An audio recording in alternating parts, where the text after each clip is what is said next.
that there is an exploration to be had. And one of the explorations for me was to do something that pushes even further into the character of Bruce Wayne, because the first story is so much about the Batman. Hey, Bat fans, the Batman 2 script is in. It starts shooting in April and has Matt Reeves start to drop the breadcrumbs to let us know who the villain in the sequel will be.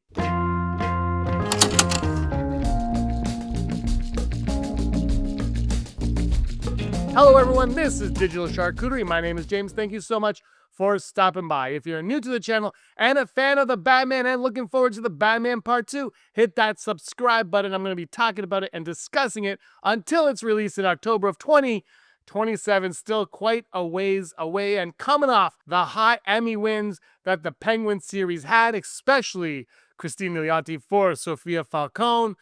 Matt Reeves was on that red carpet and he discussed the Batman 2 with Josh Horowitz, who always asks the best questions and gets the best answers. As celebrities, they just seem to open up to him, and I can't wait for 2 weeks after the Batman is released where Matt Reeves really gets to talk about the Batman Part 2, because he seemed in this interview, and this is my judgment of it anyway, he seemed very excited about what's to come. He seems very happy with the script, where it's at, and where the future of this franchise is heading. And he does insinuate, hey, maybe there will be a Part 3. He doesn't say there will be, but he also used this verbiage before the Batman came out, referring to the second one. He wasn't sure, because you're never sure, right? If the Batman 2 flops at the box office, they're not going to allow a third one to be produced. It's what you dream of, but you have no idea if that's going to happen. That being said, I don't think it's going to flop. The first one was a huge success. The second one, I can't see it being any less either, especially the way he's talking about it. He seems very thrilled with the script and where it has taken the story, and he wants to dive deeper into Bruce Wayne's story, not so much Batman. The first Batman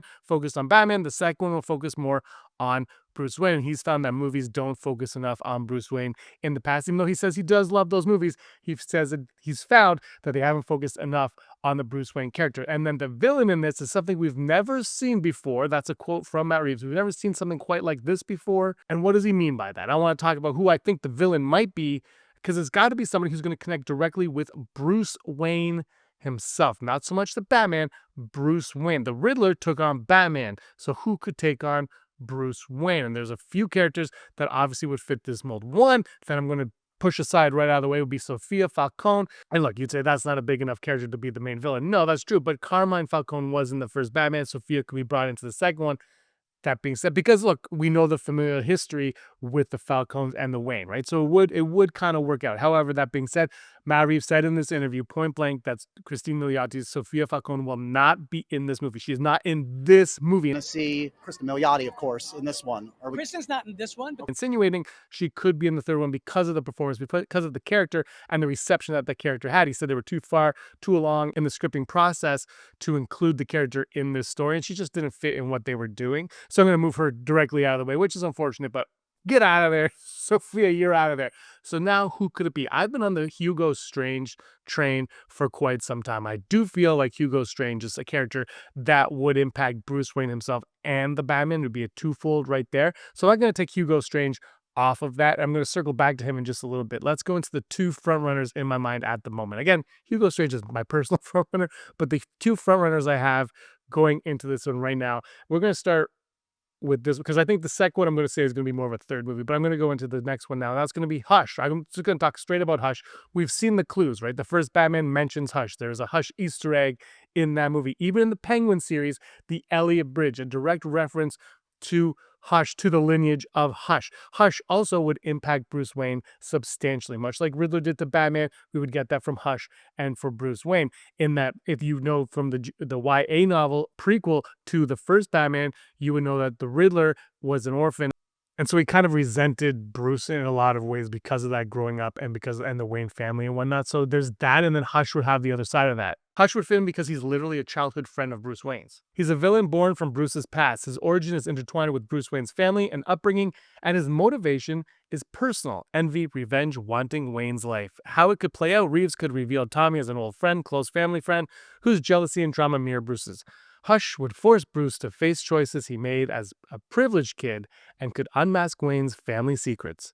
Hush also scales into a long-term arc, manipulation, and identity games. And I think Hush would be the beginning of what would get us to the next one. I'm going to just throw in a couple other ones, or another one here where I'm going to go with the Riddler. Could just be the Riddler. We could just have the Riddler coming right back as the villain.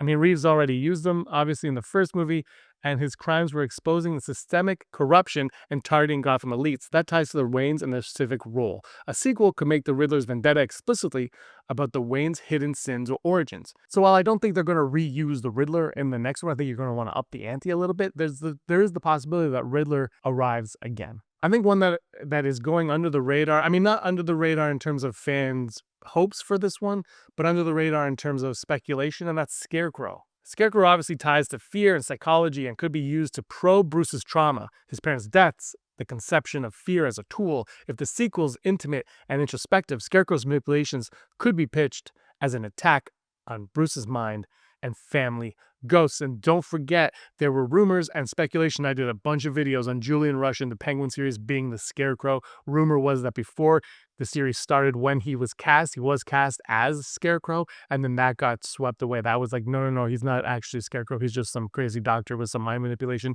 with Scarecrow's gadgets in his office. So there's a reason why they made that switch, and it could be because Scarecrow is coming into this movie. But why Scarecrow doesn't work is because he's been done before, and this is something that Matt Reeves says has never been done on film before. We've never seen this story on camera before in the theater. So Scarecrow, to me, is out of the picture and out of the question there, which also removes Mr. Freeze. Unfortunately, for a lot of the Mr. Freeze fans, I think Mr. Freeze is also not on the table for the Batman Part 2 at this time. I mean, maybe we hear something else and we change our opinions. But I think based on Reeves' comments, Mr. Freeze is out of the question. Scarecrow, maybe, but I still think he's out, unless, of course, Scarecrow is working with somebody else. If you think about it, if Scarecrow was in the Penguin series, as first reported, he would have been working with Sophia Falcone. So maybe you can operate that way with him and then get around, this never been done before because you're using Scarecrow as an asset to another villain, which I think would work in with Hugo Strange especially.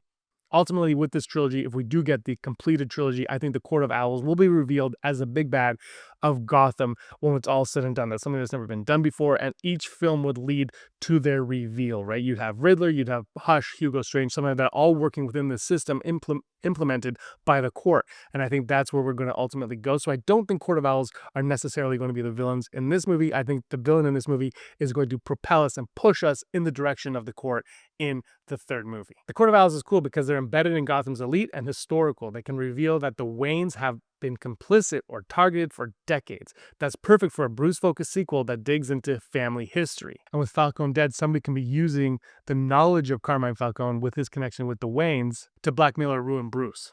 This could directly tie into the history and lifeline without needing Falcone alive at all or having Sophia in this.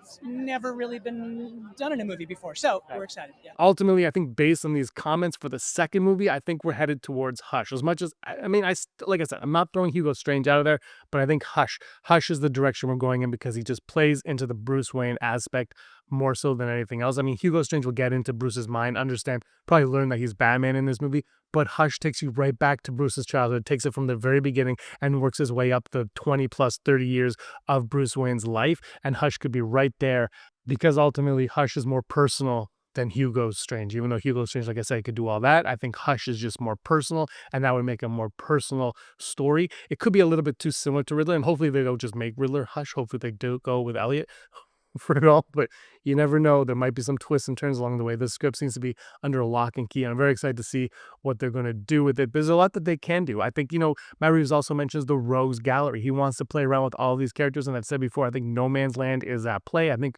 we're going to at some point get there. How that's incorporated, I'm not quite sure. I think Penguin had a lot of subtle nods to that, and I think that's where we're ultimately going. But I think Hush is where we're going to be in this sequel. Let me know your thoughts in the comments down below. Is Hush on his way in the Reeves verse? Thanks so much for watching, everybody. I really appreciate your time. Hit the like button, subscribe button. Until next time, may be the master of your own universe.